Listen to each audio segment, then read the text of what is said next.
এটা আমাদের স্কুল, 1912 সালে প্রতিষ্ঠিত এই স্কুল। আমাদের বাড়ির সবাই মোটামুটি এই স্কুলে পড়াশোনা করেছে। এই স্কুল থেকে আমরা এসএসসি পাস করেছি।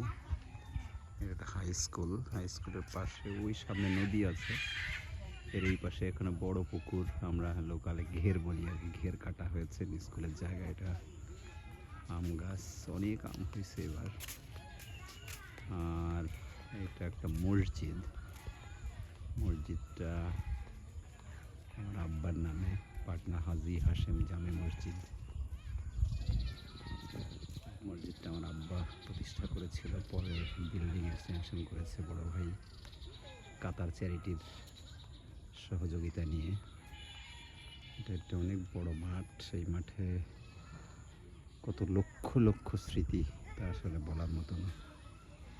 এটা একটা library, advocate Bipin Bihari library. স্কুলটা 1912 সালে যেহেতু প্রতিষ্ঠিত, এটা আসলে হিন্দুদের তৈরি আর কি। হিন্দুরাই এই স্কুলটা প্রতিষ্ঠা করেছিল। আর এই পাশে ছোট নদী, ওই যে ছোট নদীটা দেখা যাচ্ছে, আর ওই পাশে হচ্ছে বড় নদী। এটা হচ্ছে একদম নদীর মোহনা, মোহনার পাশেই হচ্ছে স্কুল।